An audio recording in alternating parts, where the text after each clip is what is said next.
Uno de los políticos más revolucionarios de Sudamérica en los últimos años es sin duda el desaparecido comandante y expresidente Hugo Chávez. Este hombre, cuyas icónicas frases siempre fueron relacionadas a la independencia, revolución y todo lo que tiene que ver con Simón Bolívar, estuvo en el poder por 14 años consecutivos, un gobierno que por muchos fue criticado, pero que por otros fue amado grandemente.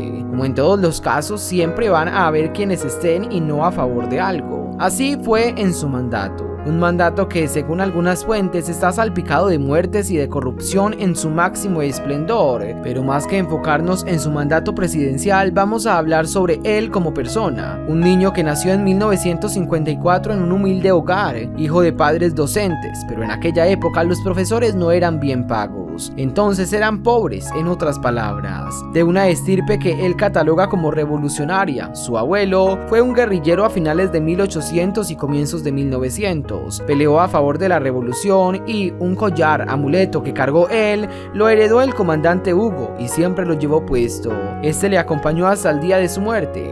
Siempre se jactaba al decir que tenía más de 100 años ese amuleto.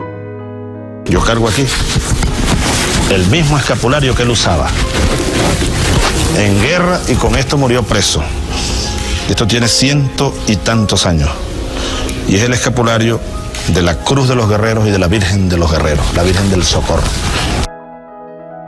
Su vida estuvo rodeada de historia y de buenos libros que hablaban de estos importantes hombres como Bolívar, de quien seguramente Chávez fue su fan número uno. No hubo nunca una alocución en la que no lo nombrara. Chávez Frías aprendió a leer en una revista de historia venezolana. Desde que era un niño sintió esa atracción especial hacia el arte, más que todo la pintura. Aunque puntear el cuatro y cantar con su voz desafinada, con el tiempo se volvió su pasión. También el deporte se volvió un gran amigo suyo, fanático del béisbol. Cuando salió de bachiller quiso irse a estudiar pintura o especializarse como beisbolista, pero lamentablemente los recursos económicos no podrían mantener una carrera para él, y la única opción que tuvo fue irse a una academia militar. Un teniente fue y dio una charla poco antes de él graduarse. Al joven Chávez le atrajo y terminó yéndose a esa escuela, de la que se graduó en 1975 y salió como subteniente y con un libro del Che Guevara bajo su brazo. El comunismo y el socialismo que este líder, el Che, promulgó, lo cautivó y es por esto que años más tarde encabeza un golpe de estado contra el entonces presidente de esa época, Carlos Andrés Pérez, diciendo que la solución era él y que debían derrocar al presidente. Esa buena intención le costó estar encarcelado por 2 años. Desde el golpe se ha convertido él en un tipo de héroe nacional. Absolutamente falso. La gente lo admira porque ha sido la única persona que se ha hecho responsable de una situación aquí en Venezuela. Aquí hay que hacer una democracia verdadera de las mayorías del pueblo bolivariano. No logramos controlar el poder. Ustedes lo hicieron muy bien por allá, pero ya es tiempo de evitar más derramamiento de sangre, ya es tiempo de reflexionar y vendrán nuevas situaciones y el país tiene que enrumbarse definitivamente hacia un destino mejor.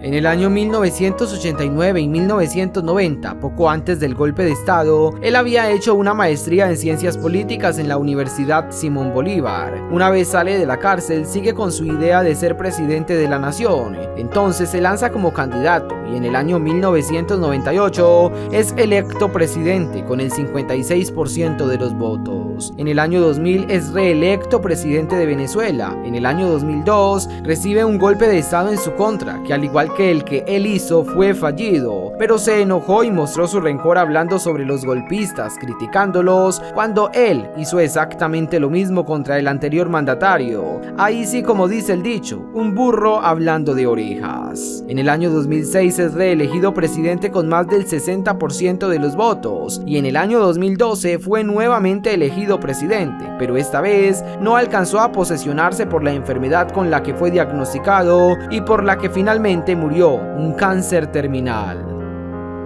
Juro delante de Dios, juro delante de la patria, juro delante de mi pueblo, que sobre esta moribunda constitución haré cumplir, impulsaré las transformaciones democráticas necesarias para que la República Nueva tenga una carta magna adecuada a los nuevos tiempos.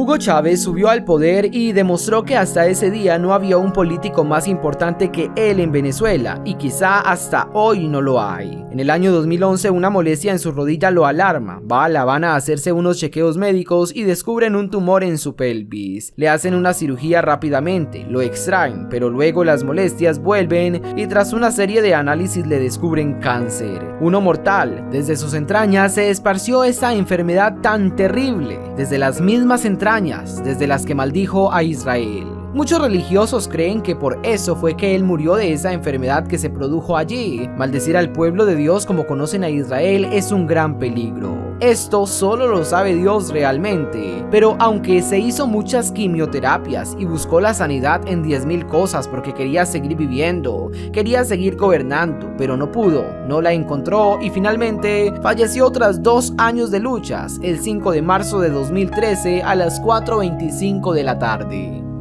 Aprovecho para condenar de nuevo desde el fondo de mi alma y de mis vísceras al Estado de Israel. Maldito seas, Estado de Israel. Maldito sea, terroristas y asesinos. Y viva el pueblo palestino, pueblo heroico, pueblo bueno. Existen hipótesis de que el presidente Chávez murió en La Habana antes de la fecha oficialmente anunciada, pero ninguna de estas versiones ha sido confirmada o demostrada. En una entrevista, la fiscal general Luisa Ortega Díaz afirma que el 28 de diciembre de 2012, mientras se encontraba en el país, recibió una llamada de Diosdado Cabello pidiéndole que regresara a Venezuela porque Chávez había fallecido, pero que mientras compraba los pasajes de regreso al país, recibió otra llamada de Cabello para decirle que no había muerto.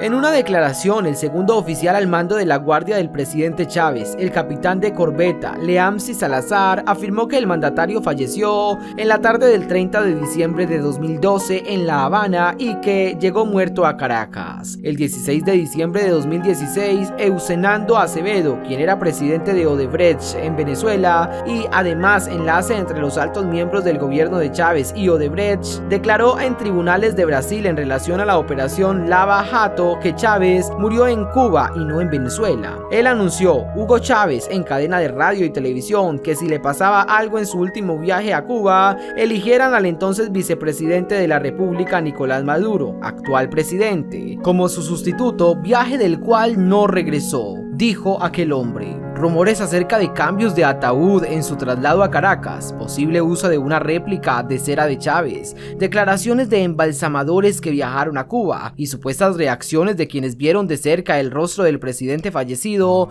apoyan estas ideas. Así fueron las últimas horas de Hugo Chávez, adolorido, enfermo y con el deseo de seguir viviendo, pero el destino suyo se acabó a sus 58 años de edad.